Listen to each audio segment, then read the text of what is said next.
আসসালামু আলাইকুম সবাইকে। আশা করি সবাই ভালো আছেন। আলহামদুলিল্লাহ আমরাও ভালো আছি। আজকে খুবই লোভনীয় একটা খাবার আপনাদের সাথে শেয়ার করব। একটা ঝাল ঝাল রেসিপি, তার সাথে হচ্ছে একটা সুইট রেসিপি। তো দুইটা রেসিপি শেয়ার করব। এখানে ছিল কুমড়া পাতা, এটা হচ্ছে চাল কুমড়ার পাতা। এটা দিয়ে পাতুরি করা হবে। অন্যান্য পাতা দিয়ে করলে ভালো লাগে না ওইরকম, আমাদের বাসায় যখনই করে এই কুমড়া পাতাটা দিয়ে করে। আর এটা এখন দাদি সুন্দর করে বেছে ধুয়ে ক্লিন করে নিয়েছিল।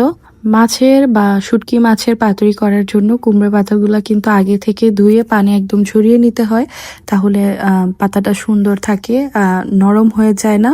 যদি পাতাটা সাথে সাথে ধুয়ে করা হয় তাহলে কিন্তু পানি থাকে, পাতাটা নরম হয়ে যায়, ভাজার সময় মুচমুচে হয় না। তো আগে মা এটা ক্লিন করেছিল, এখন ভালো করে বেছে নিয়েছে। আর এদিকে আপা রসুন, পেঁয়াজ, শুকনা মরিচ ভালো করে বেটে নিচ্ছিল। এখানে যেহেতু লোনা শুটকি দিয়ে করা হবে, তো ওইটাও ভালো করে ক্লিন করে ধুয়ে রাখা হয়েছে। তারপর আস্ত লোনা শুটকির পিসগুলা ভিতরে দিয়ে পাতুরি করা হয়। অনেকে পাতাগুলা ভালো করে ভাঁজ করে সুতা দিয়ে বেঁধে রাখে, বাট দাদি যেভাবে করে এভাবে কিন্তু বাঁধতে হয় না। আমাদের বাসায় এভাবেই সবসময় করে। আরেকবার আপনাদের রেসিপি শেয়ার করেছিলাম, সেখানেও দাদু বানিয়েছিল।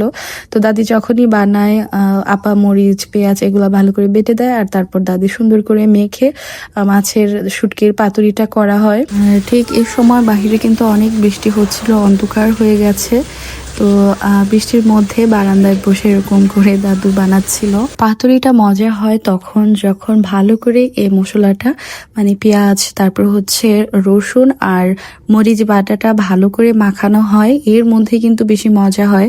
তো দাদু খুব সুন্দর করে একটা একটা করে নিয়ে মরিচ, রসুন, পেঁয়াজ বাটার মধ্যে ভালো করে মেখে নিচ্ছিল। সবগুলো একসাথে মেখে তারপর পাতার মধ্যে দেবে। আর প্রতিটা বড়ার মধ্যে দুইটা করে পাতা ছিল, আর পাতা অল্প কয়েকটাই ছিল। তো আমরা সবাই তো অনেক বেশি পছন্দ করি, যদিও এখানে মরিচগুলো একদম লাল লাল দেখা যাচ্ছে। এটা কিন্তু একটু ঝাল ঝাল মজা, বাট ওইরকম ঝাল আমরা যেহেতু খাই না, তো অল্প ঝাল দিয়েছিল, বাট অনেক বেশি লাল হয়েছিল দেখতে। প্রথমে একটা পাতা নিয়েছে, এর মধ্যে পেস্টটা ভালো করে দিয়ে দিচ্ছিল, তারপর মাঝখানে শুটকি দিবে, এরপর আরেকটা পাতা দিয়ে ভালো করে ভাজ করে নেবে। আর দাদি এই কাজটা খুব সুন্দর করে পারে, আর আমাদের বাসায় করা হলে দাদি খুব সুন্দর করে পাতার ভাঁজটা দেয়। কোনো সুতা বা কোনো কিছু দিয়ে আটকাতে হয় না, এটা এমনিতেই আটকে থাকবে, একদম নড়াচড়া হবে না, যেভাবে দিবে সেভাবেই থাকবে। কি এই পাতুরিটা কিন্তু শুটকি বাটা, মানে একদম বেটে ভর্তা করে তারপরে দিয়েও করে, ওইটাও খাওয়া যায়। বাট আমাদের বাসায় সবসময় এভাবে করে, আর এটা খেতে আরো বেশি ভালো লাগে। ভিতরে যে মাছটা থাকে, মানে শুটকি মাছটা থাকে, সেটা কিন্তু একদম সিদ্ধ হয়ে যায়, ভাজা হয়ে যায়, সেটার থেকে একটা সুন্দর ফ্লেভার আসে, আর খেতে অনেক বেশি ভালো লাগে। এই শুটকিটা অনেক বেশি ভালো ছিল, লোনা শুটকিটা। এটা গতকালকে বাবা নিয়ে আসছিল টঙ্গী বাজার থেকে, যার কারণে একদম ফ্রেশ ছিল। ভাজার সময় খুব সুন্দর একটা ইলিশ মাছের ফ্লেভারও আসছিল। আচ্ছা, গতবার তো অনেকে কমেন্ট করেছেন, আর যখন আমি ছবি শেয়ার করেছিলাম এই পাতুরিটার, সবাই অনেক বেশি কমেন্ট করেছেন, সবার অনেক বেশি পছন্দ।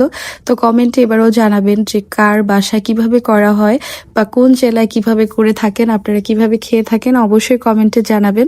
জানলে অনেক বেশি ভালো লাগবে। যারা আমার ইউটিউব চ্যানেল তফাজ বল থেকে দেখছেন তাদেরকে অসংখ্য ধন্যবাদ। আপনারা প্লিজ চ্যানেলটি সাবস্ক্রাইব করে রাখবেন। আর যারা ফেসবুক পেজ তফাজ বল থেকে দেখছেন তারা পেজটি ফলো দিয়ে রাখবেন, লাইক, কমেন্ট, শেয়ার করবেন, আর সুন্দর সুন্দর কমেন্ট করবেন অবশ্যই। তো দুটা অলরেডি হয়ে গেছে, আর বাহিরে কি যে বৃষ্টি শুরু হয়েছে। এই যে দুইটা পাতা এলো লং আছে, লং এই যে পাতা শুকনো দিয়েছি।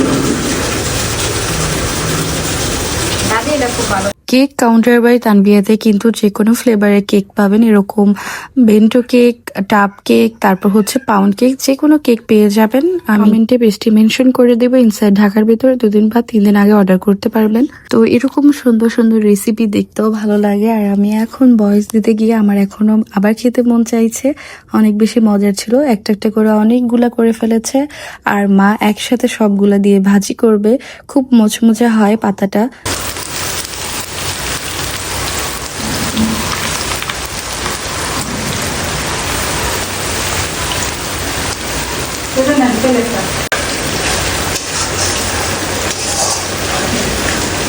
ভালো লাগলে ভিডিওটা অবশ্যই লাইক, কমেন্ট, শেয়ার করবেন। আল্লাহ হাফেজ।